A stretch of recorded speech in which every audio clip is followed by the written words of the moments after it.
The great Rabbi Hillel of the first century challenges us with three significant questions. If I'm not for myself, who will be? If only for myself, what am I? If not now, when? This ancient challenge fueled the life of honor, integrity, and service lived by Rabbi Samuel Rosinger.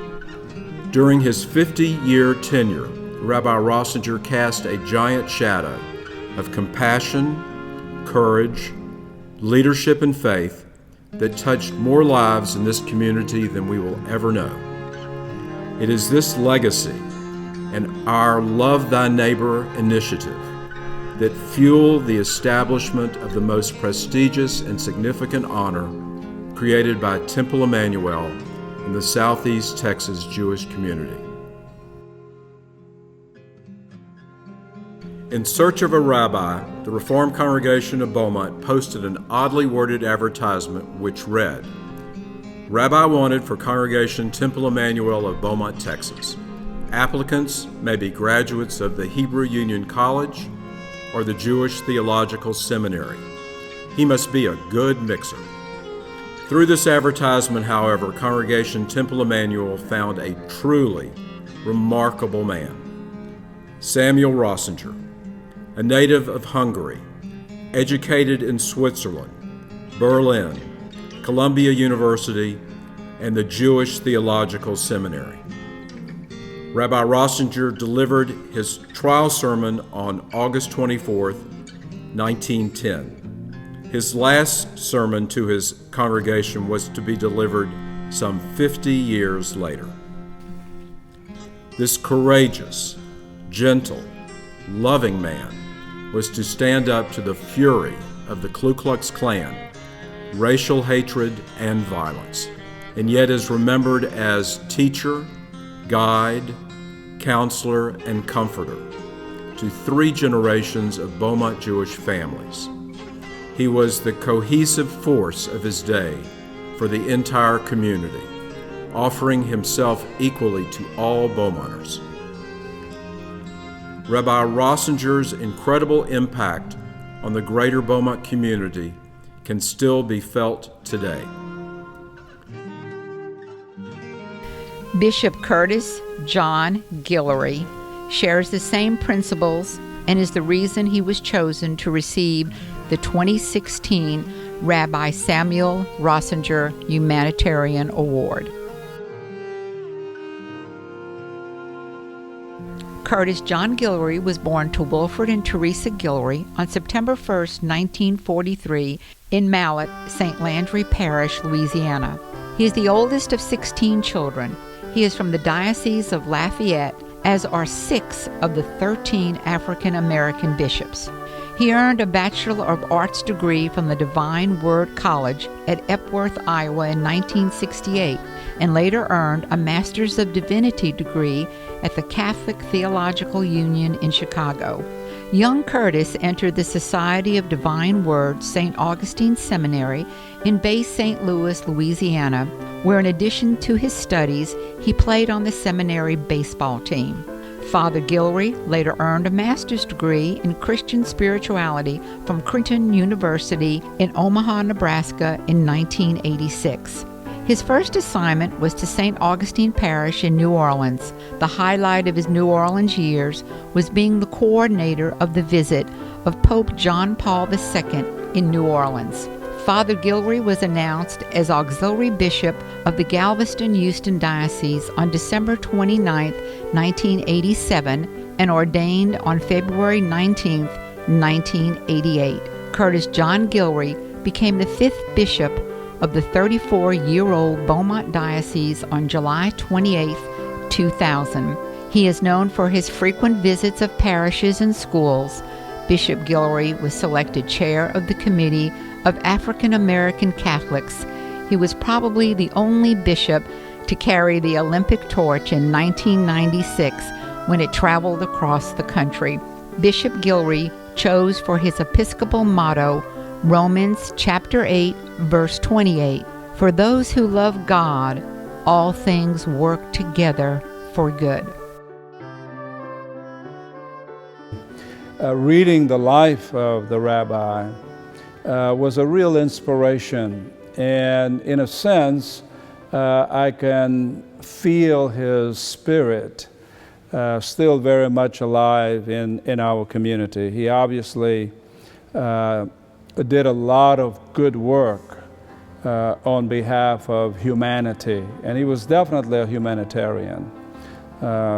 You know, I read about his life when he came here. He was a very young man, I think maybe 30 years old, and to come in our area at that time and was interviewed. And what I really liked about it is that he was very much up front. He says, look, you're not getting a lackey here. He had ideas as to how to not only be a rabbi, but also where he wanted to take the congregation. And as I understand it, before he left, he was hired.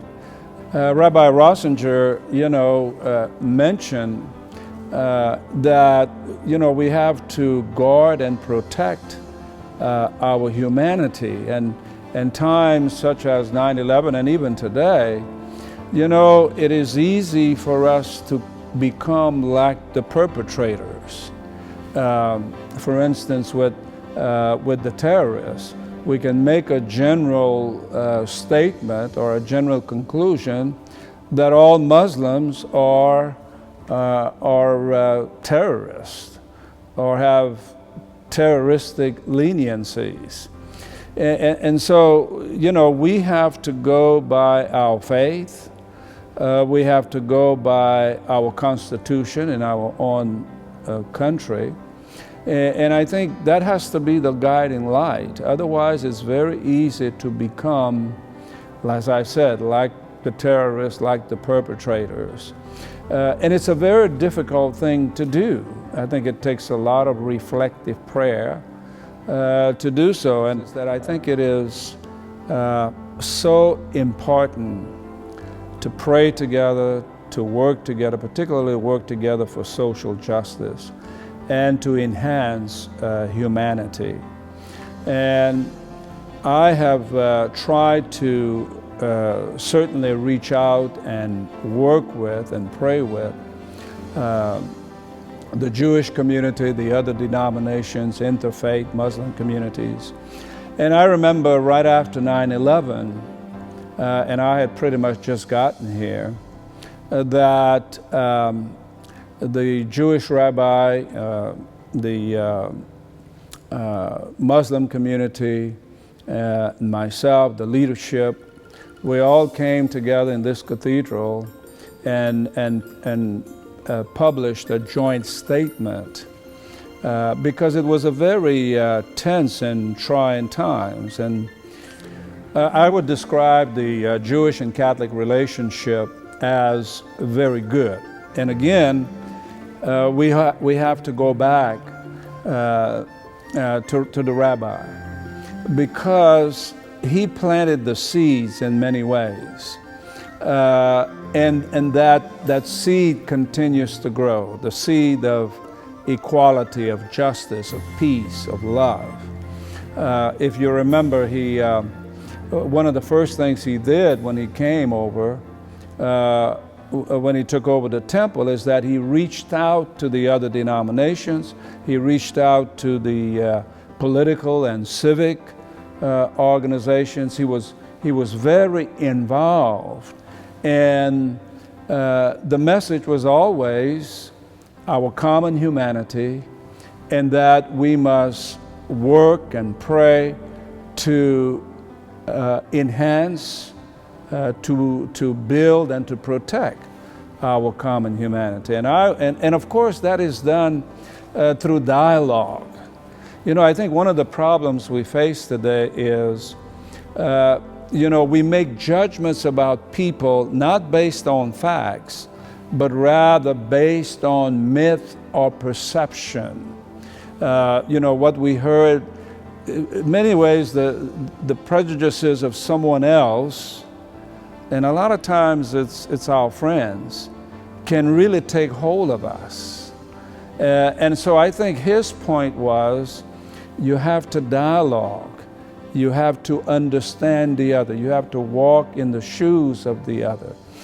In there, you will discover that there is so much more in common than divides. And I think he, for instance, I remember reading where, the Ku Klux Klan was very active in this area.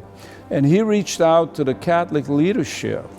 And the Catholic leadership and the Jewish leadership came together in order to combat and to say, not only to the congregations, but also to the community, hey, this is against humanity.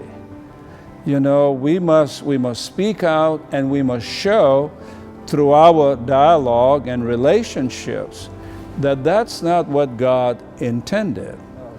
But when we have a tragedy, for instance, take Hurricane Rita, how people came together, because in a sense, our false securities were taken away.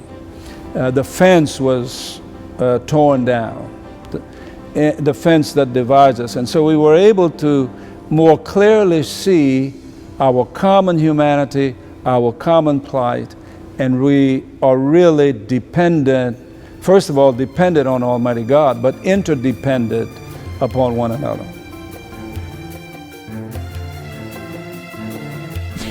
It is our distinct pleasure and honor to present the 2016 Rabbi Samuel Rosinger Humanitarian Award to Bishop Curtis John Guillory.